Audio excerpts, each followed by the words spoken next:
উপাচার্য ও কোষাধ্যক্ষের পদত্যাগের দাবিতে কমপ্লিট শাটডাউন ঘোষণা করে অবস্থান কর্মসূচি পালন করছে প্রিমিয়ার বিশ্ববিদ্যালয়ের শিক্ষার্থীরা। সেখান থেকে সরাসরি যোগ দিচ্ছেন ইবেন মীর। ইবেন,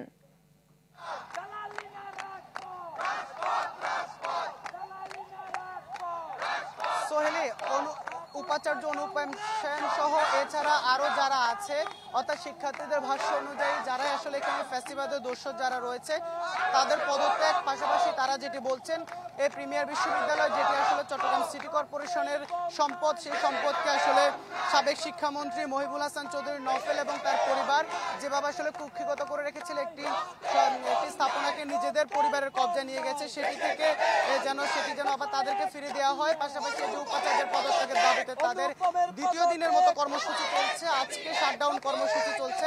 আমরা একটু শিক্ষার্থীদের কাছ থেকে জানবো মূলত তারা আসলে কি জন্য, আপনারা কিসের জন্য আজকে মূলত এখানে আন্দোলন করছেন। আচ্ছা, আপনারা হয়তো ইতিমধ্যে অবগত হয়েছেন, আমরা প্রিমিয়ার বিশ্ববিদ্যালয়ের বৈষম্য বিরোধী ছাত্র আন্দোলনের প্ল্যাটফর্ম এবং সাধারণ শিক্ষার্থীর বিসি অনুপম সেন তথা স্বৈরাচারের উপদেষ্টা অনুপম সেনের পদত্যাগের দাবিতে আমরা এখানে জামায়াত হয়েছি। আমরা গতকালে বিশাল মহাসমাবেশ করছিলাম, আজকে শুধু আমরা অবস্থান কর্মসূচি দিয়েছি। আমরা একটু জানতে চাই যে কেন ওনার পদত্যাগ, কেন উনি? আচ্ছা, আমাদের বাংলাদেশ কিন্তু গত 5 তারিখই স্বাধীন হয়ে গিয়েছে।